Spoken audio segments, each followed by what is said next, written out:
ராமானுஜதயாபாத்திரம் ஞானவைராக்யபூஷணம் ஸ்ரீமத்வேங்கடநாதார்யம் வந்தே வேதாந்ததேசிகம் லக்ஷ்மீநாதசமாரம்பாம் நாதயாமுனமத்யமாம் அஸ்மதாச்சாரியபர்யந்தாம் வந்தே குருபரம்பராம். யோ நித்யமच्युतपदाम्बुजयुग्मरुक्मं व्यापकतस्तजितराणि कृणाय मेने अस्मद्गुरोर्भगवतोऽस्य दयैकसिन्धोः रामानुजस्य चरणौ शरणं प्रपद्ये. मातापिता युवतयस्तनया विभूतिः सर्वं यदेव नियमेन मदन्वयानाम् आद्यस्य नः कुलपतेर्वकुलाभिरामं श्रीमत्तदङ्घ्रिगलं प्रणमामि मूर्ध्ना.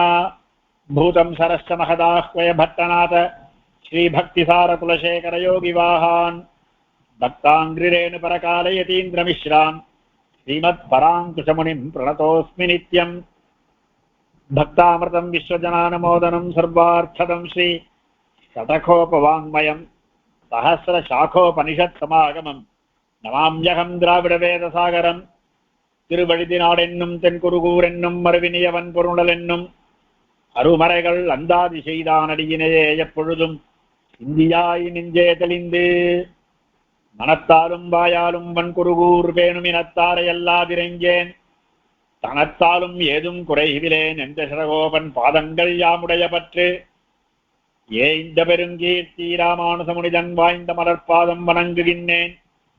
ஆய்ந்த பெரும் சீரார் ஷடகோபன் செந்தமிழ் வேதம் தரிக்கும் பேராத உள்ளம் பெற வான் திகழும் சோலை மதிலரங்கர் வன்புகழ் மேலாண்ட தமிழ் மறைகளாயிரமும் இன்ன முதத்தாய் ஷடகோபன் மொயம்பால் வளர்த்த இதத்தாய் ராமாசன் மிக்க இறை நிலையும் மெய்யாமுயிர் நிலையும் தக்கனறியும் தடையாகி தொக்கியலும் ஊழ்வினையும் வாழ்வினையும் ஓதும் குருகையர் ஓர் யாழினிசை வேதத்தியல்.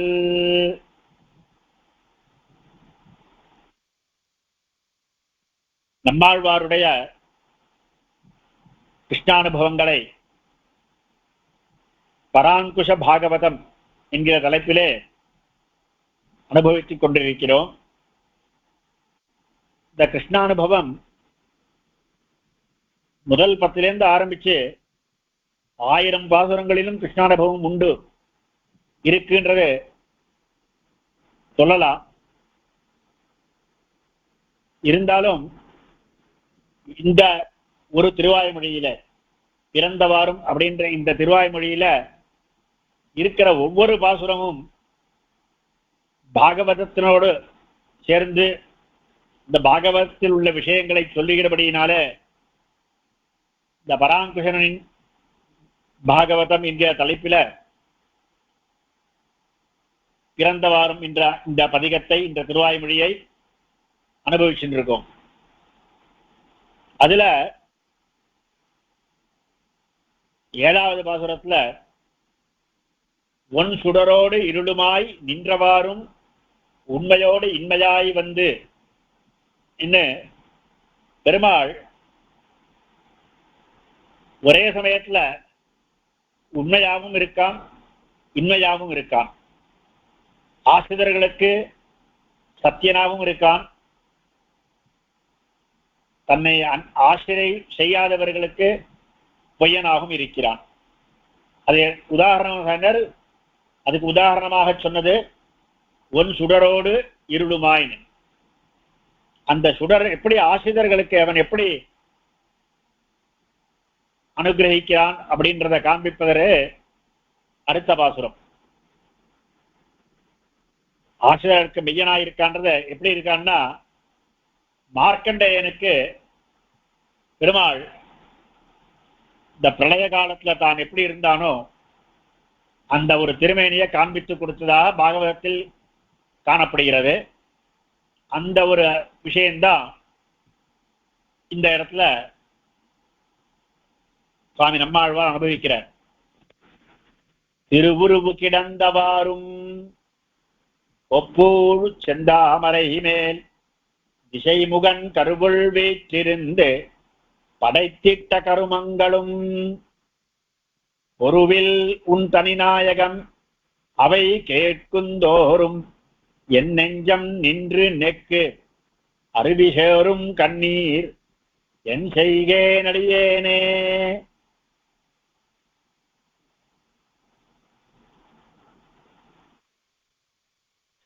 திருவுருவு கிடந்தவாறும். திருவுருவு, உருவுன்னா சரீரம், திரு அப்படின்றதுனால இந்த பகவானுடைய திருமேனியை சொல்றது. இந்த திருமேனி அழகான திருமேனி, எப்படி இருந்தாலும் அழகான திருமேனி. ஆனா எல்லாரும் எவ்வளவு நன்னா இருந்தா கூட குழந்தையில எல்லாருமே நன்னா இருப்பா இல்லையா? அந்த மாதிரி பெருமாளுடைய அந்த குழந்தை ரூபமான உள்ள திருமேனி ரொம்ப ஆச்சரியாவகம், ரொம்ப சந்தோஷத்தையும் ரொம்ப ஒரு ஆச்சரியத்தையும் நமக்கு கொடுக்கக்கூடியது. அப்படிப்பட்டதான அழகு பார்த்துட்டே இருக்கலாம் போல இருக்கும். சாதாரண நம்ம மனுஷ குழந்தைகளையே நமக்கு பார்த்துட்டே இருக்கலாம் போல் இருக்கும். அதனுடைய சேஷ்டைகளும் கையும் காலும் உயர்ச்சிக்கிறதும் அப்படி இல்ல. அதே பகவானே குழந்தையா இருக்கிற போது எவ்வளவு சுந்தரமா இருக்கும். அதனாலதான் திருவுருவு கிடந்தவாறும் அப்படின்னா சாதாரணமா பெருமாள் படுத்துட்டு இருக்கிற மாதிரி அப்படின்னு சொல்லிட்டு போயிடலாம். நான் வியாக்கியானம் பண்ணவா எல்லாருமே என்ன பண்ணிருக்காங்கன்னா, இதுல அந்த பிரளய காலத்துல, அந்த பிரளய மகார்ணவத்துல சமுத்திரத்துல ஆலிலை கிருஷ்ணா பெருமாள் படுத்துட்டு இருந்தார, அதுதான் இங்க அனுபவிச்சிருக்கா. திருவுருவு கிடந்தவாறும், அழகான வடிவோடு கூடி கிடந்தவாறும் பள்ளி கொண்டிருந்தமையும். எங்க பள்ளி கொண்டிருந்தது? ஆலிலையில் பள்ளி கொண்டிருந்தது. கராரவிந்தேன பதாரவிந்தம் முகாரவிந்தே வினிவேஷயந்தம் வடஸ்ய பத்ரஸ்ய புடே சயானம் பாலம் முகுந்தம் மனசா ஸ்மராமி அப்படின்னு ஸ்லோகம். அவனுக்கு எல்லாமே கையும் செந்தாமரை கையும் அவை அடியோ அவையே, கையும் செந்தாமரை கண்ணும் அவை அடியோ அவையே. கண்ணை செந்தாமரை, கை செந்தாமரை, திருவடியும் செந்தாமரை. அதனால கர அரவிந்தேன செந்தாமரை போன்ற அந்த கை என்கிற தாமரையினால திருவடி தாமரையை கையில வச்சுட்டு பிடிச்சுண்டு, அந்த திருவடி தாமரை எங்க வச்சுருக்கானா அந்த முகம் என்கிற அரவிந்தத்துல வச்சுட்டு இருக்கானா. குழந்தை கை காலை பிடிச்சு அந்த கட்ட விரலை தூக்கி வாயில வச்சுட்டு இருந்தா சில சமயம் நம்மாத குழந்தைகளுக்கு கூட அதை பார்க்க கிடைக்கும் நமக்கு. அந்த மாதிரி ஒரு பாக்கியம். சின்ன குழந்தைகளா காலை பிடிச்சு வாயில வச்சுக்கும். அந்த மாதிரி பெருமாள் வச்சுட்டு இருக்காராம். அப்படி இருக்கச்ச ஆனா வயத்துக்குள்ள என்ன வச்சுட்டு இருக்கா? எல்லா லோகத்தையும் வச்சுட்டு இருக்கா. அது வச்சுட்டு இருக்கான்னு அவனுக்கு மட்டும்தான் தெரியும். வெளியில இருக்கிறவங்களுக்கு யாருக்கும் தெரியாது. வெளியில யாருமே இல்லை. அப்போ எல்லாரும் வயத்துக்குள்ளதான் இருந்தா. இந்த லோகம் பூரா சம்ஹாரம் பண்ணி, அந்த சம்ஹாரம் பண்ண எல்லா லோகத்தையும் பிரகிருதிங்கிறவா எல்லா ஜீவராசிகளையும் அந்த பிரகிருதியையும் இந்த வயத்துக்குள்ளேயே வச்சுட்டு, ஆனா ஒண்ணுமே தெரியாத ஒரு சின்ன குழந்தை போல இருந்துட்டு இருக்கானே, அந்த திருவுருவு கிடந்தவாறும். அதுக்கப்புறம் என்ன ஆச்சுன்னா, பிரளயத்துல பெருமாள் வச்சுட்டு இருக்க. எதுக்கோசரம் பிரளயம் பண்ணிருக்கார் அப்படின்னா, குழந்தைகள்லாம் ரொம்ப தப்பு பண்ணிட்டே இருந்தான்னா அம்மாவானவன் என்ன பண்ணுவான்னா அந்த குழந்தைய 2 அடி போட்டு தூங்க பண்ணிடுவான். மேல தப்பு பண்ணாம இருக்கட்டுன்னு தூங்கி எழுந்து வந்தா அவர் மறந்துடும். அந்த மாதிரி நாமெல்லாம் ரொம்ப தப்பு பண்ணிட்டே இருந்த போது ஜீவராசிகள்லாம் அந்த தப்பை தடுக்கிறதுக்காக தான் பிரளயத்தை உண்டாக்கினாலாம். ஆசிருஷ்டி சந்ததானாம் அபராதானாம் நிரோதினீம் ஜகதா. சிருஷ்டி காலத்திலேருந்து தொடர்ந்து வந்துட்டு இருக்கு பாப்பங்கள். அந்த அபராதங்கள்லாம் தடுப்பதற்காக பெருமாள் என்ன பண்ணணும்னு பார்த்தார். ரொம்ப பாப்பம் பண்ணிருச்சு இந்த ஜீவராசிகள்லாம். அதனால இதெல்லாம் கொஞ்ச நாள் பாப்பம் பண்ணாம தடுக்க பண்ணணும்னா இது எல்லாத்தையும் சம்ஹாரம் பண்ணி சிருஷ்டியெல்லாம் போக்கி இந்த எல்லா ஜீவராசியும் கொஞ்ச நாள் சும்மா இருக்கும்படி பண்ணிடணும். அதுதான் என்ன பண்ணாருன்னா பிரளயத்தை பண்ணிட்டாராம். அதனால பத்மா சகாய கருணே பிரதிசங்கர கேலி மாத்தரசேன்னு சுவாமி தேசிகன் தயாசத்தை அனுபவிக்கிறார். ஆனா அந்த குழந்தையே தூங்கிட்டே இருக்குதானா அம்மா என்ன பண்ணுவான்னா திருப்பி அதை எழுப்பி அந்த குழந்தைக்கு பால் கொடுப்பான். அந்த மாதிரி இந்த ஜீவராசிகள்லாம் கல்லு மண்ணு மாதிரி பழைய காலத்துல இருக்கிற போது இதை பார்த்து பெருமாளுடைய தயாதேவிக்கு ரொம்ப கருணை வந்து, இதெல்லாம் எத்தனை நாள் இப்படியே இருக்கிறது, மறுபடியும் இதை எழுப்பி இதுங்களுக்கு கையும் காலும் கொடுத்தோம்னா இதுங்கெல்லாம் நல்ல காரியங்கள் செய்து பெருமாளா திருவடியை ஆசிரியக்கட்டும், இதெல்லாம் நித்திய விபூதிக்கு போல போகட்டும் அப்படின்னு இந்த தயாதேவியே மறுபடியும் இந்த சிருஷ்டிக்கு காரணமாயிருக்கிறார் அப்படின்னு சுவாமி அடுத்த ஸ்லோகத்திலே சாதிச்சிருக்கார். அச்சித விசிஷ்டான் பிரளயே ஜந்தூன் அவலோக்கிய ஜாத நிர்வேதா கரண கலேபர யோகம் விதரசி ரிஷசைலநாத கருணேத்வம்னு. அச்சித விசிஷ்டமா இருக்கிற கல்லு மண்ணு போல இருக்கிற இந்த ஜந்துக்களை பார்த்து கவலைப்பட்டு அவைகளுக்கு கரணகலேபரங்களை தராலாம். அந்த மாதிரி இந்த பிரளய காலத்தை நினைச்ச உடனேயே ஆழ்வாருக்கு உடனே சிருஷ்டி காலம் ஞாபகம் வருது. கொப்பூழ் செந்தாமரை மேல் திசைமுகன் கருவுள் வீற்றிருந்து படைத்திட்ட கருமங்களும். இவனுடைய நாபி கமலம், நாபியே கமலம் போல இருக்கும், அழகா இருக்கும். அதிலேந்து ஒரு கமலம் உண்டாச்சு. அந்த கமலத்துக்கு மேல சதுர்முகன் இருக்கான், திசைமுகன். திசைகள் 4, அதனால திசைகள் 4 திக்குகளே முகமா, 4 திக்குகள் போல 4 முகம், 4 முகத்தினாலும் 4 திக்க பார்த்துட்டு இருக்கான். அதனால இவனுக்கு திசைமுகன் பேரு. அந்த திசைமுகனை உண்டாக்கி அவன் படைக்கணும் இந்த லோகத்துல. ஆனா அவனுக்கு என்ன தெரியும், அவனுக்கு உள்ளுக்குள்ள பெருமாளே உட்கார்ந்து இருக்கார். திசைமுகன் கருவுள் வீட்டிலிருந்து, அவனுடைய கருவுள் அந்தர்யாமியா அவனுக்கு உள்ளுக்குள்ள உட்கார்ந்து, அதுவும் வீற்றிருந்து வீறு கொண்டு இருந்து, வீறு கொண்டு இருக்கிறதுல ரொம்ப சந்தோஷமா உள்ளுக்குள்ள உட்கார்ந்துட்டு இப்படி பண்ணு அப்படின்னு அவனை கட்டளையிட்டு, அவன் தானே உள்ள இருக்கிறவன் தானே கட்டளை இடுறான், நாமளா பண்றோம். கேனாபி தேவேன ஹிருதிஷ்டிதேன யதா நியுக்தோஸ்மி ததா கரோமின்னா துரியோதனன்.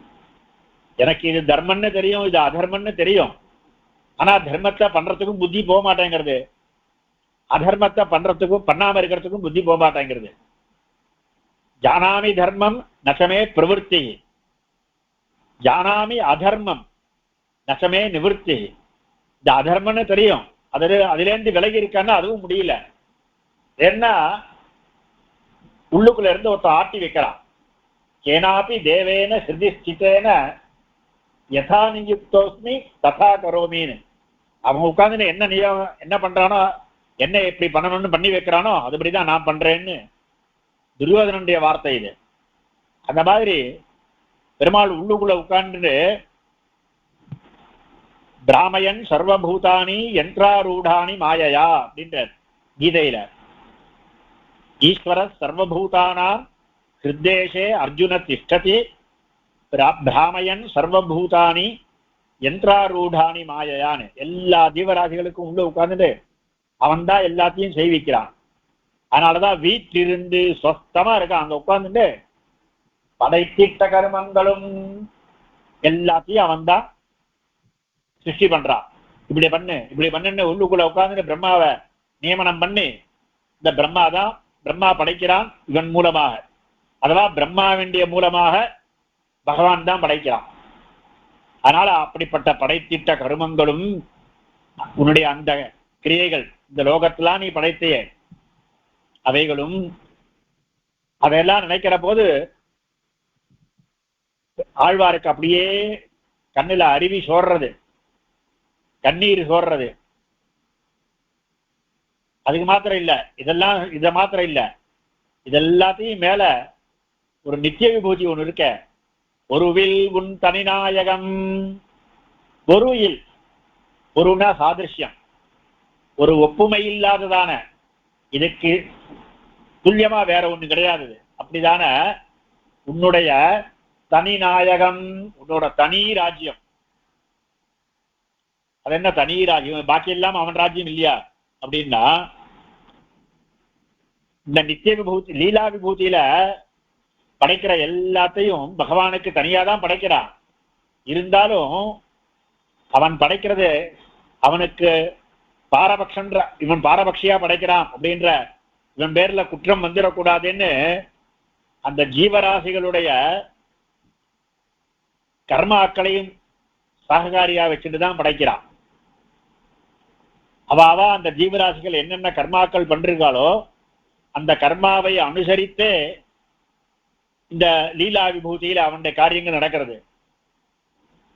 நித்திய விபூதியில இந்த கர்மாக்களுக்கெல்லாம் ஒரு காரியமும் இல்லை, கர்மாக்கள்லாம் கிடையாது. அது பெருமாளுடைய ராஜ்யமே. அதனாலதான் ஒருவில் உன் தனிநாயகம், உனக்கு அசாதாரணமான நாயகம். பாக்கி இருக்கிறவெல்லாம் இந்த லீலா விபூதியில இந்திரலோகத்துக்கு நான் அதிபதின்றான் ஒருத்தன், சத்தியலோகத்துல பிரம்மா நான் அதிபதிங்கிறார். ஒண்ணுமே இல்லாத ஒவ்வொரு சின்ன ஒரு பூமியில ஒரே ஒரு சின்ன ஒரு பாகத்தை வச்சுட்டு இதுக்கு நான் தான் ராஜாங்கிறான். சோனி கோண சதாம்ச பாலன கலா துர்வார கர்வானலன்ற மாதிரி பூமியில ஏதோ ஒரு மூலையில ஒரே ஒரு சின்னதா ஒரு ராஜ்யத்தை வச்சுட்டு அந்த ராஜ்யத்துக்கு ராஜான்னு அவருக்கு எவ்வளவு கர்வமா இருக்கு. அங்கெல்லாம் ஒவ்வொருத்தர் தான் நாயகன் நினைச்சுட்டு இருக்கான். நித்திய விபூதி அதுக்கெல்லாம் வேற. நித்திய விபூதியில இந்த சமாச்சாரம்லாம் ஒண்ணும் கிடையாது, அது பெருமாளுக்கு மாத்திரம் உடையது. ஒருவில் உன் தனிநாயகம் அவை கேட்குந்தோறும் அந்த உண்டிய நித்திய விபூதியில வீட்டில் இருக்கிற தன்மை அங்க பெருமாள் எப்படி இருக்கா, சவ்யம் பாதம் பிரசாரிய அப்படின்ற ரீதியில எப்படி வீட்டில் இருக்கிறான். அங்க இருக்கிற நித்தியர்கள் தான் என்ன சொல்லிட்டு இருக்கா, அவளுடைய பெருமாளுக்கு எப்படி கைங்கரியம் பண்ணிட்டு இருக்கா, அனந்த வருட விசேஷாதிகள் இதெல்லாம் கேட்கிற போது என் நெஞ்சம் கேட்குந்தோறும் என் நெஞ்சம் நின்று நெக்கு, என் நெஞ்சம் என்னுடைய மனசானது கேட்கிற போது அதிலேயே நின்று அப்படியே நெகிழ்ந்து போறது, மனசு தளர்ந்து போறது. இதை கேட்கிற போது என் நெஞ்சு கேட்குந்தோறும் என் நெஞ்சம் நின்று நெக்கு அறிவிசோரும் கண்ணீர். அத கேட்கறச்ச என்னுடைய கண்ணீரானது அருவி போல பெறுகிறது. எப்படி ஒரு வற்றாத ஜீவநதியிலேருந்து ஒரு அருவி வந்துதானா அப்படியே விழுந்துட்டே இருக்குமோ, 24 மணி நேரமும் 365 நாளும் அப்படியே விழுந்துட்டே இருக்குமோ, அந்த மாதிரி என் கண்ணீர் அருவி போல பெருகின்றே இருக்கு. அருவிசோறும் கண்ணீர். அதனால என்ன ஆறுதுன்னா உன்னுடைய அனுபவம் எனக்கு தரப்படுறது. என்னுடைய மனசு சிதிலமாயிடுச்சுன்னா எப்படி ஒன்னா நடக்க முடியும்? அதனால என் செய்கேன் அடியேனே, நீதான் எனக்கு நாயகன். அப்படி இருக்கச்ச நான் அடியேன். நான் எப்ப அடியேன்னா நீ நாயகனா இருக்கச்ச உனக்கு நான் அடியேன். அதனால என்னால தனியா என்ன செய்ய முடியும்?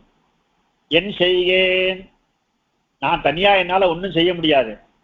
அதனால நான் உன் திருவடியை கூடணும், நீ என்னோட சேர்ந்து உன்னோட சேர்ந்து நான் உன்னை அனுபவிக்கணும்.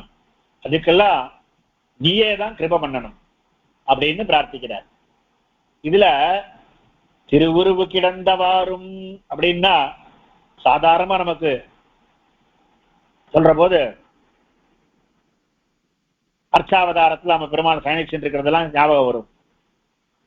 திருவுருவு கிடந்தவாறும் அர்ச்சாமூர்த்தியை சொல்றதுன்னு சொல்லலாம்.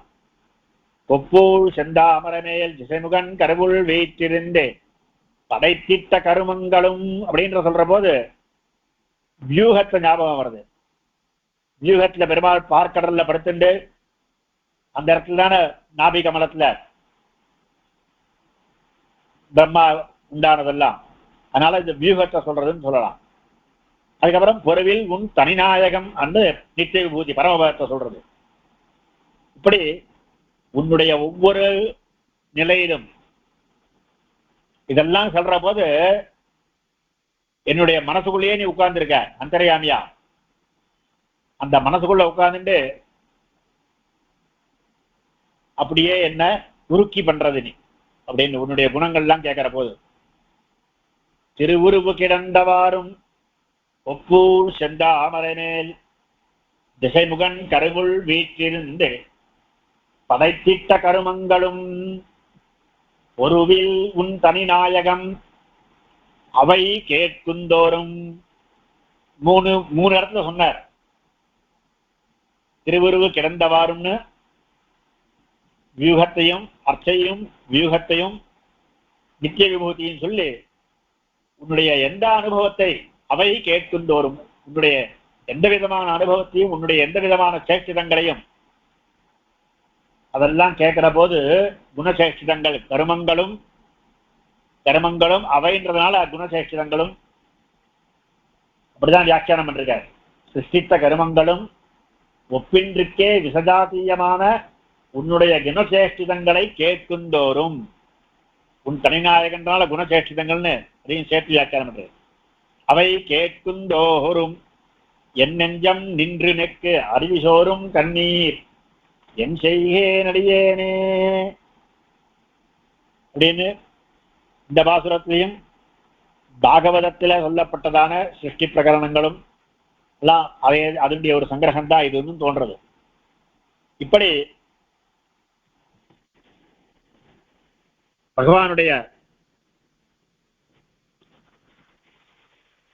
பழைய காலத்திலும் சிருஷ்டி காலத்திலும் அவனுடைய குணங்களை சொல்லி அவனுடைய அனுகிரகத்தை சொல்லி மறுபடியும் சகலருக்கும் அனுகிரகித்ததான இந்த பிரளய காலத்திலும் சிருஷ்டி காலத்திலும் எல்லா ஜீவராசிகளையும் அனுகிரகித்தார். அந்த மாதிரி விபவாவதாரத்திலும் அவனுக்கு அனுகிரகம் தான் உள்ளது. அதுலயும் இந்த விபவாவதாரத்திலும் எல்லாருக்கும் அனுகிரகம் பண்ண ஒரு அவதாரம் வாமனாவதாரம். அந்த அனுகிரகம் மட்டும்தான். பாக்கி அவதாரங்கள்ல நிகிரகம் பண்ணா போல நம்முடைய சிறுமதிக்கு தோணும். நம்முடைய புத்திக்கு ஹிரண்யகசிபுவ பகவான் கொன்னா அது நிகிரகம் அப்படின்னு நமக்கு தோணும். ஆனா அதுவும் அவனுக்கு அனுகிரகம் தான். ஹிரண்யகசிபுவுக்கு பண்ண அனுகிரகம் தான் அது. பக்த நிகதேரேவ அனுகிரகம். அவளை அடுத்தவாளை எப்படி நிகனம் பண்றாரோ, கொல்லுவதே சத்ருக்களை கொல்லுவதே அவர்களுக்கு செய்யும் அனுகிரகம் தான் பெருமாள். ஆனா இதர அவதாரங்களை காட்டிலும் எல்லாருக்கும் அனுகிரகம் மாத்திரம் பண்ணதாக உள்ள அவதாரம் வாமனாவதாரம். அந்த வாமனாவதாரத்தினுடைய அனுகிரகத்தை அந்த குணச்சேஷ்டிதங்களை கேட்கிற போது அப்படியே மனசு உருகி போறது அப்படின்றத அடுத்த 9வது பாசுரத்துல ஆழ்வார் சாதிக்கிறார். அடியை மூன்றை இறந்தவாறும் அங்கே நின்று ஆழ்கடலும் மண்ணும் விண்ணும் முடிய ஈரடியால் முடித்து கொண்ட முக்கியமும் நொடியுமாறு அவை கேட்குந்தோறும் என் நெஞ்சம் நிந்தனக்கே கரைந்துருகும் கொடிய வல்வினையேன் உன்னையென்றுகள் கூடுவதே. அடியை மூன்றை இறந்தவாறும் பெருமாள் வாமனனா அவதாரம் பண்ணார்.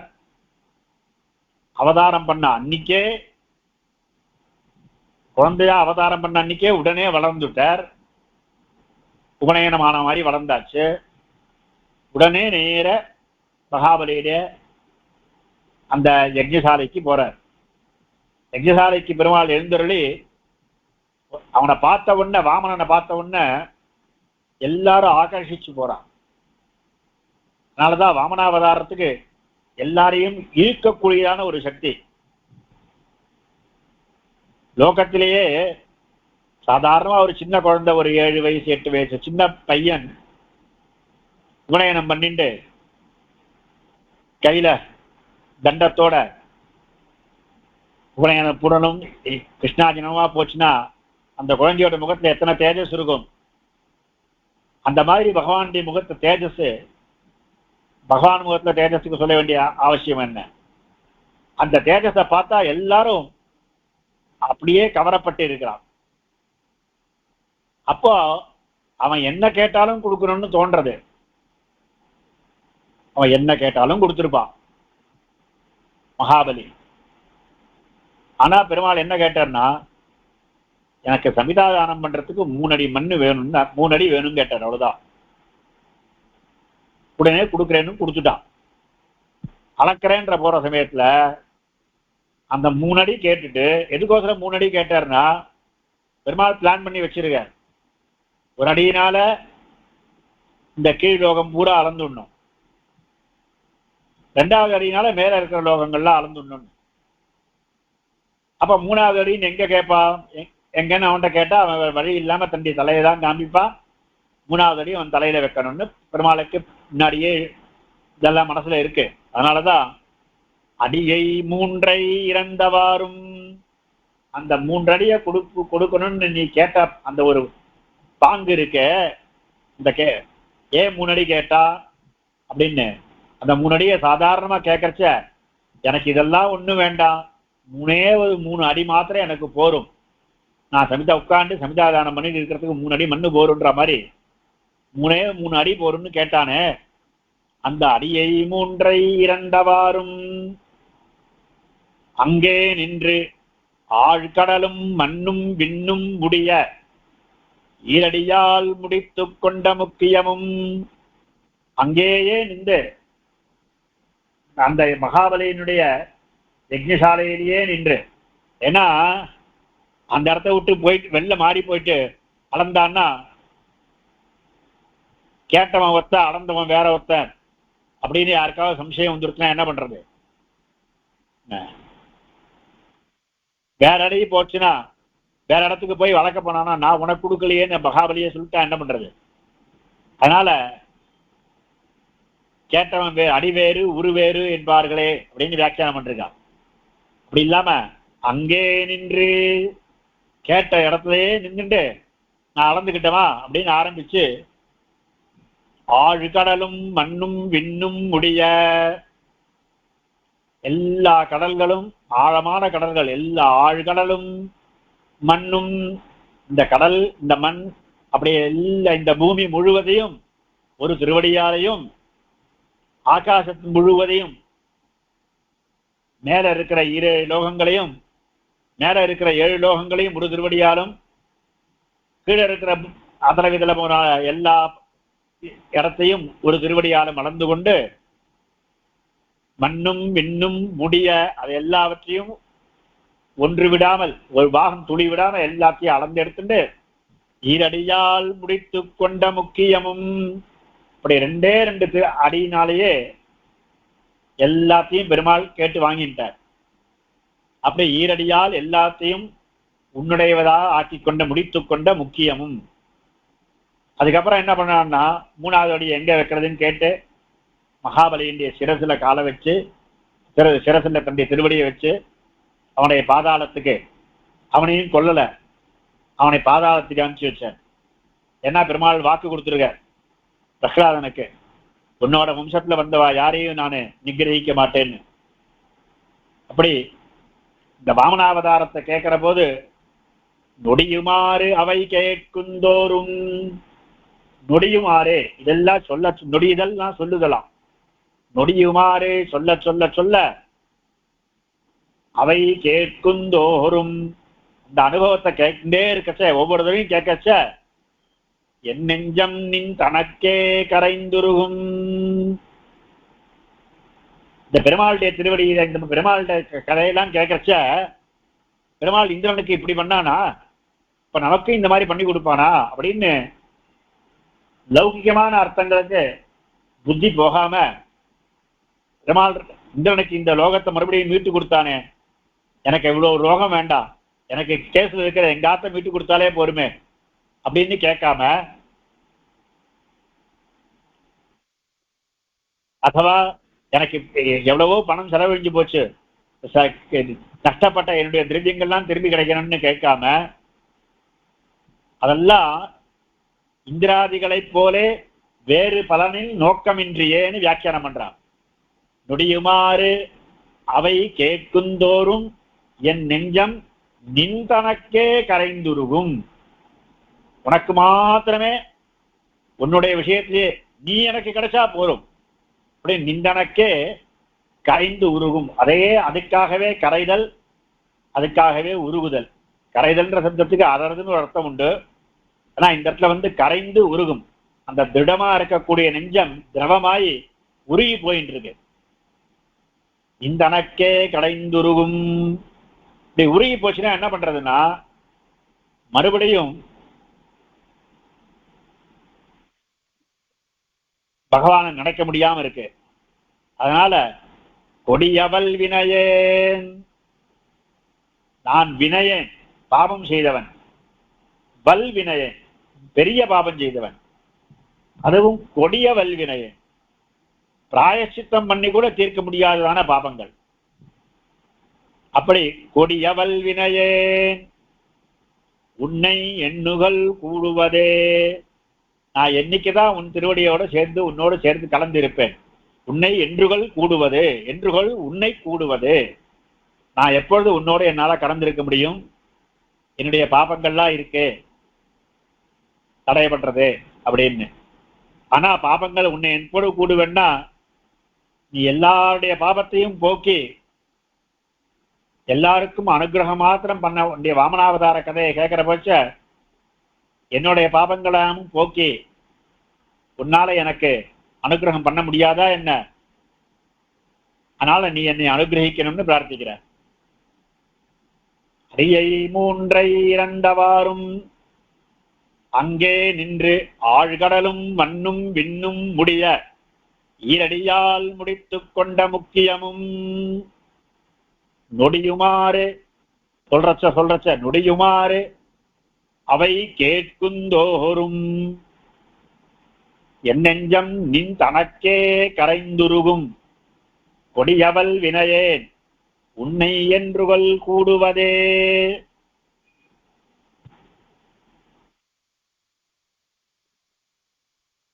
இப்படி வாமனாவதாரத்தை அனுபவிச்சு அதுக்கு அடுத்த இதுல இந்த வாமனாவதாரமும் ஸ்ரீமத் பாகவதத்தில் இருக்கிற கதை தான்.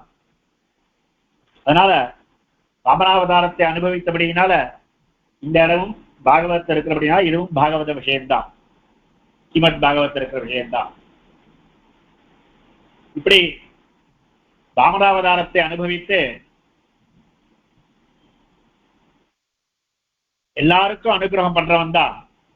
ஆனா தன்னுடைய ஆசிரியர்களுக்கு, தன்னை அண்டினவர்களுக்கு எதிராக யார் இருக்காளோ அவளுக்கு பகவான் நிகிரகம் தான் பண்ணுவான். பெருமாளத்துல சரணாகதி என்று ஒருத்த விழுந்துட்டான்னா அவனுக்கு விரோதியா யார் இருக்காளோ அவன் எல்லாம் பெருமாளுக்கு விரோதி தான். அந்த மாதிரி நடந்த ஒரு விற்த்தாந்தம் தான் கூர்மாவதாரம். கூர்மாவதாரத்துல பகவான் என்ன பண்ணார்? தன்னை ஆசிரயித்த தேவர்களுக்காக அமுதத்தை கடைந்து, ஆனா அந்த கடையிற போது தேவர்களுக்குன்னு சொல்லாம அசுரர்களையும் கூட்டிக் கொண்டு அவளுடைய சக்தியையும் வாங்கி அவளுடைய பலத்தோட அந்த லோகத்தெல்லாம் அந்த பார்க்கடலை கடைந்து, இந்த பார்க்கடலை கடைந்த பிறகு அசுரர்களுக்குரிய பங்கை கொடுக்காம மோகினி அவதாரமா தேவர்களுக்கு மாத்திரம் அந்த அமிர்தத்தை பங்கு போட்டு கொடுத்து அசுரர்களுக்கு அதை அமிர்தம் கிடைக்காம பண்ணி, இப்படி தன்னை ஆசிரியத்தவர்களுடைய விரோதிகள் தனக்கும் விரோதிகள் அப்படின்றத காண்பித்து கொடுத்ததான ஒரு அவதாரம் கூர்மாவதாரம். இதுவும் பாகவதத்துல 8வது ஸ்கந்தத்துல இருக்கிற சரித்திரம். அததான் இந்த பாகவதத்துல அனுபவிக்கிற. குடிநீரை கடைந்தவாறும் அமுதம் தேவருண்ண அசுரரை வீடும் வண்ணங்களே செய்து போன வித்தகமும் ஊடுபுக்கு எனதாவியை உருக்கி உண்டிடுகின்ற நின் தன்னை நாடும் வண்ணம் சொல்லாய் நச்சுநாகனையானே.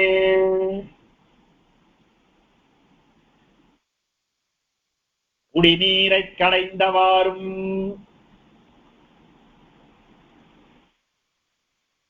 அசுரர்களோடு சேர்ந்து கூர்மாவதாரத்துல பெருமாள் என்னென்னலாம் சகாயம் பண்ணிருக்கார். முதல்ல நாரதன் அனுப்பி நாரதன் முகேன அமிர்தம் பதனம் பண்ணணும் அப்படின்னு சொல்லி அந்த அசுரர்களுக்கு அமிர்தம் கிடைச்சா அமிர்தம் சாப்பிட்டோம்னா தேவர்களால கொல்லவே முடியாது அப்படின்னு சொல்லி அந்த அமிர்தம் கிடைவதற்குள்ள ஒரு உற்சாகத்தை உண்டு பண்ணி அந்த உற்சாகத்தை தேவர்களுக்கும் உண்டு பண்ணி அமிர்த மதனம் பண்ணாதான் தேவலோகத்துல இந்திரனுக்கு மறுபடியும் இழந்த பதவி கிடைக்கும். லோகத்துல காணாம போயிட்ட லக்ஷ்மி அமிர்த மதனம் பண்ற போதுதான் மறுபடியும் கிடைப்பாள். லக்ஷ்மி இல்லைன்னா லோகம் ஏது? லோகத்துல எங்கேயும் ஐஸ்வர்யம் இல்லைன்னா ஐஸ்வர்யம் இல்லாத நம்ம முகமே பார்க்க நமக்கு சகிக்காது. ஐஸ்வர்யம் லோகத்திலேயே இல்லாம போச்சுன்னா அந்த லோகம் எப்படி இருக்கும்? 3 லோகத்திலையும் இல்லைன்னா 3 லோகம் எப்படி இருக்கும்? அப்ப லக்ஷ்மி இருந்தாதான் இந்த லோகங்களுக்கு எல்லாமும் ஒரு தெளிவும் பொலிவும் உண்டாகும் அப்படின்னு தேவர்களுக்கும் உற்சாகத்தைப்படுத்தி அந்த அமிர்தத்தை களைவதற்காக மந்திரமலையை மத்தாக நாட்டுவதற்காக அந்த மந்திரமலையை பிரார்த்தனை பண்ணி களைவதற்காக வாசுகி என்ற பாம்பையும் பிரார்த்தனை பண்ணி இதெல்லாம் தேவர்கள் முக்கேன நாரதரை சொல்லி தேவர்கள் அசுரர்களும் பிரார்த்தனை பண்ணி இதெல்லாம் நடந்துருது. இது எல்லாத்துக்கும் பெருமாள் பின்னாடி காரணம். அப்புறம் அந்த அமிர்தமலைய அந்த மந்திரமலை கடல்ல கொண்டு போட்டா அது முழுகி போறது. இப்ப கடல்ல முழுகி போறச்ச அந்த மலை முழுகாம இருக்கிறதுக்கு பெருமாளே ஒரு கூர்மமா அவதாரம் பண்ணி அந்த மலையை தன் முதுகில தாங்கி அந்த மலையை கடைந்த போது உண்டான பலவிதமான விஷயங்களை ஒவ்வொருத்தரும் அனுபவிக்கும்படி பண்ணி கடைசியில அமிர்தம் வந்த போது பிராட்டி வந்தபோது பிராட்டியை பெருமாளே சுவீகரிச்சிட்டார். அமிர்தம் வந்தபோது அந்த அமிர்தத்தை தேவர்களுக்கு கிடைக்கப்படுதுன்னு நினைச்சு ராட்சசால் பிள்ளைங்க தட்டிட்டு போயிட்டான். அப்படி ராட்சசர்கள் தட்டி கொண்டு போன அமிர்தத்தை அவர்கள் வாயில வைக்கிறதுக்கு முன்னாடியே பெருமாள் ஒரு அழகான பெண்ணுருவெடுத்து மோகினியாக வந்து அந்த அவளுடைய அழகுல ராட்சசர்கள் எல்லாரையும் மோகிப்பித்து எல்லாரும் கொண்டு அந்த மோகினியோட கையில கொடுத்துட்டு நீதான் எங்களுக்கு எல்லாருக்கும் பேசி கொடுக்கணும் அப்படின்னு சொன்ன போது தேவர்களை ஒரு வரிசையிலும் அசுரர்களை ஒரு வரிசையிலுமாக இருத்தி அந்த அமிர்தத்தை எல்லா தேவர்களுக்கும் கொடுத்துட்டு அசுரர்களுக்கு ஒண்ணும் கொடுக்கல.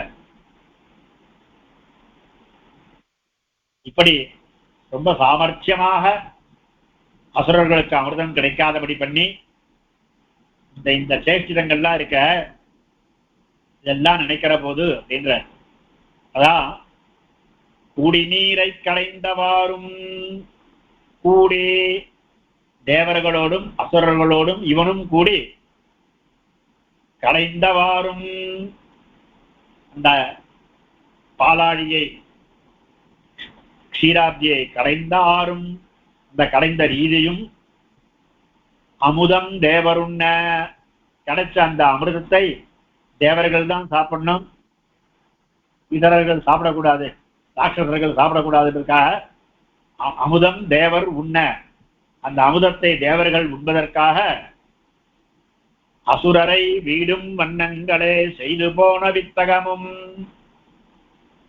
அசுரரை வீடும் வண்ணங்களே வீடும்னு தீர்க்கமா இருக்கிறது விடும் வண்ணங்களே அப்படின்னு அர்த்தம் பண்ணிருக்கான்.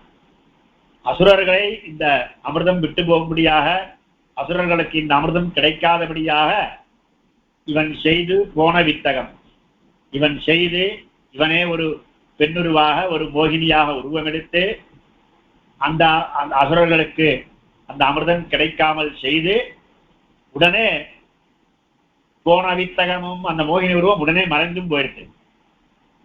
இதெல்லாம் கேட்கிற போது இதெல்லாம் ஊடுபுக்கு என்னுடைய சரீரத்தில் உள்ள புகுந்து எனதாவியை உன்னுடைய ஆச்சரியமான இந்த சேட்சிதங்கள் இந்த மாயங்களை எல்லாம் என்னுடைய ஆவியை என்னுடைய மனசை உருக்கி உண்டிடுகின்ற அப்படியே உருக்கி அப்படியே அந்த என்னை அழிக்கிறது அப்படி உருக்கி உண்டிடுகின்ற இதெல்லாம் கேட்கிற போது அப்படிப்பட்ட மாயங்களை உடைய நீ நின்றன்னை நாடும் வண்ணம் சொல்லாய்.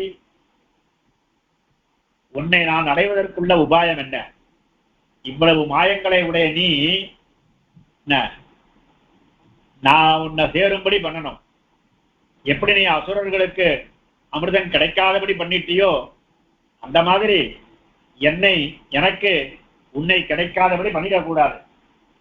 உன்னை நான் அடைவதற்கு வேண்டிய ஒரு உபாயம் என்ன? அதற்கு நீ சொல்லணும். நின்றன்னை நாடும் வண்ணம் சொல்லாய் நச்சு நாகனையானே. எதுக்கு நச்சு நாகனையானேன்னு படம் ஒரு பதம்? பெருமாளுக்கு எத்தனையோ விசேஷங்கள், எத்தனையோ திருநாமங்கள் இருந்துச்ச, நாகத்தின் மேல படுத்துட்டு இருக்கிறவனே அப்படின்னு. ஏன்னா உன்னிடத்துல சேர்த்து நான் என்ன பண்ணணும்? கைங்கரியம் பண்ணணும், உன்னுடையே சேர்ந்து இருக்கணும். எப்படி அந்த திருவனந்தாழ்வான் உன்னுடையே சேர்ந்து இருக்கானோ, எப்பொழுதும் உனக்கு பலவிதமான கைங்கரியங்கள் பண்ணிட்டு இருக்கானோ, சென்றால் குடையாம், இருந்தால் சிஞ்சாதனமா, நின்றால் மரவடியாம், நீள் கடலுள் என்றும் புனையாம் அணைவிளக்காம், பூம்பட்டாம் புல்கும் அணையாம், திருமார்க்கு அரவுன்னு ஆழ்வார் சாய்த்த பிரகாரம் அவன் பெருமாள் நடக்கிற போது இவன் குடையாவும் இருக்கான், இருக்கிற போது சிம்மாசனமா இருக்கான், பின்ன எழுந்து நிக்கிற போது மரவடியா இருக்கான், பாதுகைகளா. அவன் படுக்கிற போது இவனுக்கு சயனமா இருக்கான். அந்த இருட்டுல பார்க்கடல்ல இவன் தான் விளக்காவும் இருக்கான். என்னும் புனையாம் அணிவிளக்காம், பூம்பட்டாம் புல்கும் அணையாம். நல்லா மெத்தா இருக்கிற ஒரு மெத்தை போல, மெத்துன்னு இருக்கிற ஒரு மெத்தை. இப்படி பெருமாள் சகல காலத்திலும் எப்பொழுதும் பெருமாளை விட்டு பிரியாம கைங்கரியம் பண்ணிட்டு இருக்கானே ஆதிசேஷன். அதனால அந்த ஆதிசேஷன் நீ படுத்துட்டு இருக்கிறவனே, ஆதிசேஷன் போல எனக்கும் எப்பொழுதும் உன்னுடைய அனுபவம் கிடைத்துக் கொண்டே இருக்கணும் அப்படின்னு நீ எனக்கு அனுகிரகிக்கணும் அப்படின்னு. அதனாலதான் நச்சு நாகனையானே, இதுல நாகனையானேன்னு சொல்லிருந்தா கூட போறோம். நச்சு நாகனையானே நச்சு என்னன்னா, இந்த ஆதிசேஷன் என்ன பண்ணுவாருன்னா, பெருமாள் பக்கத்துல படுத்து பெருமாளை காப்பாத்து எப்பவும் காப்பாத்துருவார். தன்னுடைய விஷத்தினால பெருமாளுக்கு ஒரு விரோதிகள் யாரும் வந்துடக்கூடாதுன்னு யாராவது கிட்ட வந்துட்டா கூட அந்த விஷத்தினால அவள் நசிப்பிச்சிருவார். பெருமாளை கூடையே இருந்து காப்பாற்றுவார். அதனால நான் உன்னை சேர்ந்தவன் அப்படின்ற புத்தி உனக்கு இருந்தாதான் ஆதிசேஷனுக்கும் இருக்கும். அதனாலதான் என்ன அவன் காப்பாற்றுவான். அதனால அப்படிப்பட்ட நஞ்சுள்ளதான ஆதிசேஷன், அந்த ஆதிசேஷனுக்கு எப்படி உன்னோடு சேர்ந்து எப்பொழுதும் பிரியாமல் உன்னோடு சேர்ந்தே அந்த உன்னுடைய கைங்கரியம் கிடைத்துக் கொண்டிருக்கிறதோ, அதுபோல எனக்கு இந்த கைங்கரியம் கிடைக்கணும் அப்படின்றத பிரார்த்திக்கிறதுனாலதான் நச்சு நாகனையானே குடிநீரை கடைந்தாரும் அமுதம் தேவருண்ண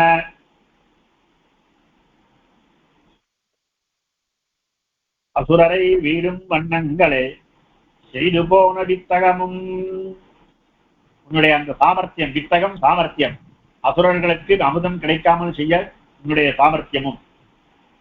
உடுபுக்கு எனதாவியை உருக்கி உண்டிடுகின்ற நின்றன்னை நாடும் வண்ணம் சொல்லாய் நச்சுநாகனையானே. திருவனந்தாழ்வானோடு நித்திய சம்சேஷம் பண்ணுமா போலே நான் உன்னை பூர்ணமாக தரித்து நின்று அனுபவிக்கும் பிறகு சொல்ல வேணும் அப்படின்னு திருவாராயிரத்தி. அதனால சகல காலங்களிலும் உங்களுடையே இருந்துட்டு உனக்கு எல்லா விதமான கைங்கரியங்களும் பண்ணிட்டு திருவனந்தாழ்வான் போல நானும் கூடையே இருந்து உன்னுடைய பூர்ணமா அனுபவிக்கணும். அதுக்கு ஒரு வழியை நீயே சொல்ல வேணும் அப்படின்னு பிரார்த்திக்கிறது. இப்படி 10 பாசுரத்தினால பெருமாள குணங்களை சொல்லி, அந்த குணங்களை என்னால முழுக்க அனுபவிக்க முடியாம என்னுடைய மனசு அந்த குணங்களை சொல்ல தொடங்குற போதே, நினைக்க தொடங்குற போதே என் மனசு கரைந்து உருகுகின்றது. அதனால உன்னை நினைக்கிற அளவுக்கு முதல்ல எனக்கு அந்த அனுபவத்தை நீ கொடுக்கணும்னு பிரார்த்திச்சு, இதெல்லாம் நான் பண்றக்கூடியது இல்லை, என்னால நடக்கக்கூடிய காரியம் இல்லை, இதெல்லாம் நீயே அருளணும் அப்படின்றத பலஸ்ருதியில பெருமாள் பிரார்த்திக்கிறார். பலஸ்ருதியில் ஆழ்வார் பிரார்த்திக்கிறார். நாகனை மிசை நம்பிரான் சரணே சரண் நமக்கென்று நாள்தொறும் ஏகசிந்தயனாய் குருகூர் சடகோபன்மாறன் ஆகநூத்த வந்தாதி ஆயிரத்துள் இவையுமோர் பத்தும் வல்லார் மாக வைகுந்தத்து மகிழ்வெய்துவர் வைகளுமே.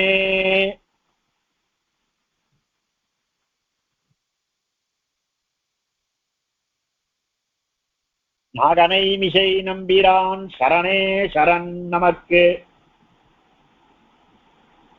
இவனிடத்துல சரணாகதி யாராவது பண்ணிட்டான்னா, பெருமாள் உபேட்சிக்கணும்னு நினைச்சா கூட ஆதிசேஷன் புருஷகாரம் பண்ணுவானாம். அதனால அந்த நாகனை மிசை நம்பிரான் திருவனந்தாழ்வான் மேலே பயணித்துக் கொண்டிருக்கின்றனான பெருமாள், அவனுடைய திருவடிகளே நமக்கு சரண். சரணம் புக்காரை எம்பெருமான் உபேட்சிக்க நினைக்கிறோம், உபேட்சிக்க ஒட்டாதே விஷீகரித்து பண்ணும் சுபாவனான திருவனந்தாழ்வான் அப்படின்னு திருவாராயிரப்படி. அதனாலதான் நாகனை மிசை நம்பிரான்னு இந்த ஆதிசேஷன் பெருமாளை இவன் நம்ம சேர்ந்தவன் பெருமாள் வேண்டான்னு சொன்னா கூட இல்லை இல்லை அப்படின்னு இவன் புருஷகாரம் பண்ணுவான் நம்ம சேர்ந்தவன். அப்படிப்பட்ட நாகனை அனந்தாழ்வான் மேலே, திருவனந்தாழ்வான் மேலே படுத்துக் கொண்டிருக்கின்ற நம்பிரான் இருக்கானே, அவன் நம்பெருமான். அந்த நம்பெருமானுடைய சரணே நமக்கு சரண், அவனுடைய திருவடிகளே நமக்கு உபாயம் என்று அப்படின்னு முடிவு பண்ணி, நாள்தோறும் ஏக சிந்தையனாய், ஒவ்வொரு நாளும் ஏதோ ஒரு நாள் போனோம் சரணாகதி பண்ணிட்டு அப்படின்னு சொல்லல, அந்த பகவானையே உத்தரகிருத்தியமாகும், அவனையே எப்பவும் நினைச்சிட்டு இருக்கிறான். நாள்தோறும் ஏக சிந்தையனாய், ஒரே சிந்தை, அவனுடைய திருவடிகளை சேர வேண்டும், அவனை அனுபவிக்க வேண்டும். அப்படி இந்த ஒரே சிந்தையனாய் அப்படி இருக்கிறவனான குருகூர் சடகோபன் மாறன், அப்படி இருக்கிறவனான குருகூர் சடகோபன், அப்படிப்பட்ட மாறன், இதெல்லாம் ஆழ்வாருடைய திருநாமங்கள். குருகூர் சடகோபன் மாறன், இவருக்கு மாறன்னு தான் திருநாமம், ஆனா இவருக்கு சிந்தை மாறுவதில்லை, ஏக சிந்தை. இவன் திருநாமம் மாறன் என்றால் கூட, மாறன் என்ற திருநாமம் இருந்தால் கூட மாறாத சிந்தையை உடையவன். குருகூர் சடகோபன் மாறன் ஆக நூற்ற வந்தாதி ஆயிரத்துள் இவையுமோர் பத்தும் வல்லார். ஆக ஒண்ணுமே இல்லாத இவன் பகவானிடத்துல ஒரு ஏதாவது ஒரு பொருளாகணும் அப்படின்னா அதுக்காக சொல்றது இந்த திருவாய்மொழி. ஆக ஒரு சத்தையை பெறுவதற்காக, ஆக நூற்று வந்தாதி, இந்த சத்தையை பெறுவதற்காக சொல்லப்பட்டதான இந்த அந்தாதி, அதுல ஆயிரத்துள் 1000 பாசங்கள் சொன்னதுல இவையுமோர் பத்தும் வல்லார், பின்னாடி 1000 பெருமாள் சங்கல்பத்துல இருக்கு, அதனாலதான் 1000 வந்துருத்து முன்னாடியே. இவையுமோர் பத்தும் வல்லார், அது இந்த ஓர் 10 ஒப்பற்றதான 10. இந்த 10 பாசனங்களுக்கு என்னன்னா, இந்த 10 பாசனங்களை சேவிச்சா பாகவதம் சேவிச்சா மாதிரி. ஆனா இதுல இருக்கிற விஷயங்கள் எல்லாம் பாகவதத்தில் இருக்கிற விஷயங்கள் தான். அதனால இவையும் ஓர் 10 வல்லார், இந்த ஒப்பற்றதான இந்த 10 பாசுரங்களை வல்லவர்கள், இதை நன்றாக கற்று அறிந்தவர்கள், பாசுரங்களையும் தெரிந்து பாசுரங்களுடைய அர்த்தங்களையும் தெரிந்து பாசுரங்களை சேவிக்கிற போதே அந்த அர்த்தமும் மனசுல ஓடித்தானா அவளுக்கு என்னன்னா, மாக வைகுந்தத்து மகிழ்வெய்துவர் வைகுலுமே. கம் அப்படின்னா ஆகாசம், மாகம் பெரிய ஆகாசம், எது பரமாகாசம், பரமவியோமம் அப்படின்னா நித்திய விபூதி. பரமவியோம நிலையேன்னு சொல்லுவாங்க. வியோம சப்தத்துக்கு ஆகாசம் அர்த்தம். மாகம் பரமவியோமம், அதாவது நித்திய விபூதி. அது எதுக்கு? அதுக்கு என்ன பேருன்னா, அங்க கிடைக்கக்கூடியதான கம்னா சுகம். மாகம் அப்படின்னா பெரிய சுகம், சுகம் மாத்திரம், துக்கம் ஒரு கொஞ்சம் கூட கலக்காததான சுகம். அப்படிப்பட்டதான வைகுந்தம், மாக வைகுந்தத்து. அந்த வைகுந்தத்திலே போய் வைகளுமே மகிழ் வைதுவர். வைகள் அப்படின்னா எப்பொழுதும் அர்த்தம். இந்த இடத்துல எப்பொழுதும் மகிழ் வைதுவர், நித்திய விபூதியில போய் இவாளா நித்தியமா இருப்பா, ஆனா மோட்சம் கிடைக்கும்னு. இந்த 10 பாசுரங்களை அர்த்தான சிந்தானத்தோட அனுசரிச்சுன்னு வந்தா மோட்சத்துக்கு பண்ணக்கூடிய உபாயத்துக்கு பெருமாள் நம்மள எப்படியாவது மோட்சம் கிடைக்கும். மோட்சம் திருவடியை உபாயம் பண்ணாதவர்களை உபாயம் பண்ணும்படி பெருமாள் செய்து வைத்து விடுவார் அப்படின்னு.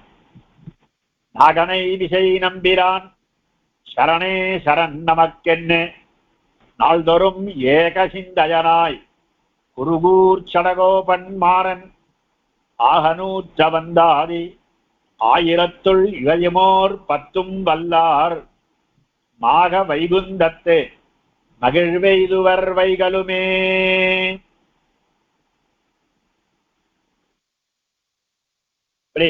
அர்ச்சாவதாரத்தில் ஈடுபட்ட ஆழ்வார் இந்த அர்ச்சாவதாரத்திலும் விபவாவதாரத்திலும் அவருடைய அனுபவங்களை எல்லாம் சொன்ன இந்த 10 பாசுரங்கள்ல கிரமேண பார்த்தோம்னா,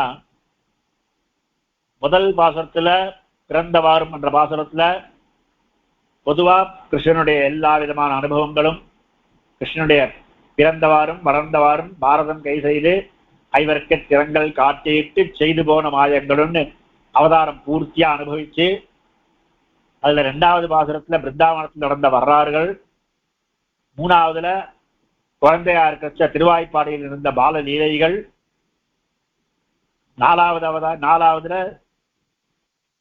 பாசுரத்துல இவர் ஆசுர யோனிகளை மோகிப்பித்து திரிபுர சம்ஹாரம் செய்து வைத்தது முதலான விற்த்தாந்தங்கள், 5வது பாசுரத்துல தேவதாந்திர பூஜையை பண்ண விடாம போயுது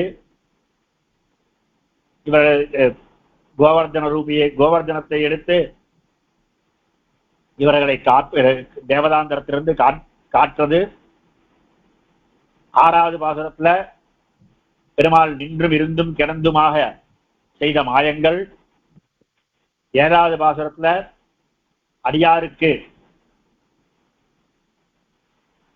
மனசில் தோன்றும்படியாகவும் அவன் அடியார் அல்லாதவருக்கு இருட்டாகவும் தோன்கின்றான் அவனுடைய மாயைகள், 8வது பாசுரத்துல சிருஷ்டி ஸ்திதி இதெல்லாம் பண்ணது இவன்தான் அப்படின்றத காண்பித்துக் கொடுத்ததும், அதுல எல்லா சிருஷ்டி ஸ்திதி சம்ஹாரம் எல்லா இதிலும் எல்லாருக்கும் அனுகிரகம் செய்தது போல விபவாவதாரத்திலும் எல்லாருக்கும் அனுகிரகம் செய்ததான வாமனாவதாரத்தின் அனுபவமும், அப்படி வாமனாவதாரத்தில் எல்லாருக்கும் அனுகிரகம் செய்தாலும் கூட இவனை ஆசிரியத்தவருக்கு இவன் அனுகிரகமும், இவனுக்குன்னு ஒரு எதிரி இல்லாட்டா கூட இவனை ஆசிரியத்தவருக்கு யார் எதிரியோ அவர்களே இவனுக்கு எதிரி அப்படின்ற இதை காண்பித்துக் கொடுத்ததான கூர்மாவதாரங்களும் 10வது பாசுரத்துல இப்படிப்பட்ட இந்த அவதாரங்கள், இந்த குணசேஷ்டங்களை எல்லாம் சொல்லி, அப்படி அந்த பகவானுடைய திருவடியே நமக்கு உபாயம், அதுதான் நமக்கு என்றைக்கும் நம்மளை காப்பாற்றக்கூடியது அப்படின்றத அது திருவடி ஒன்றுதான் நமக்கு உபாயம் அப்படின்றத காண்பித்துக் கொடுத்து பலஸ்ருதியாக சாதித்து முடித்தார். இதுல இந்த 10வது சதகத்துல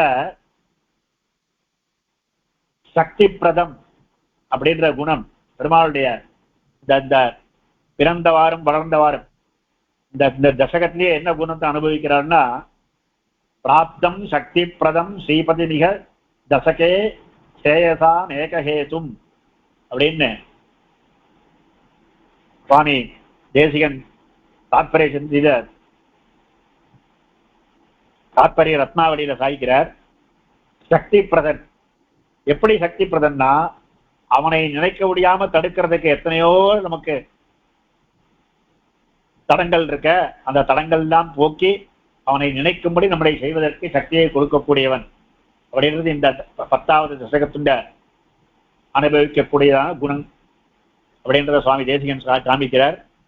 இப்படி இந்த 10 பாசுரங்கள் மூலமாக இந்த கிருஷ்ணனுடைய அவதார உற்சவத்துல 3 நாட்களாக இந்த பாகவதத்தில் சொல்லப்பட்ட விற்த்தாந்தங்களை, பாகவதத்துல பல விற்த்தாந்தங்கள் இருந்தாலும் இந்த 10 பாசுரத்துல சொல்லப்பட்ட விற்த்தாந்தங்கள் பாகவதத்தில் சொல்ல விற்த்தாந்தங்கள் தான். அதனால இந்த பராங்குஷ பாகவதம் என்கிற இந்த உபன்யாச தொடர்ல அடியனுக்கு ஒரு 3 நாளைக்கு அடியார்களோடு சேர்ந்து அனுபவிக்கக்கூடிய இந்த ஒரு பாக்கியத்தை கிடைத்ததற்கு, இந்த பாக்கியத்தை கொடுத்தவர்களுக்கும் இந்த பாக்கியம் கிடைத்ததற்கும் பகவானுக்கு என்னுடைய தன்யவாதங்களை சமர்ப்பிச்சு நிறுத்திக் கொள்கிறேன். கவிதார்க்கிக சிம்ஹாய கல்யாண குணசாலினே ஸ்ரீமதே வெங்கடேஷாய வேதாந்த குரவே நமஹ.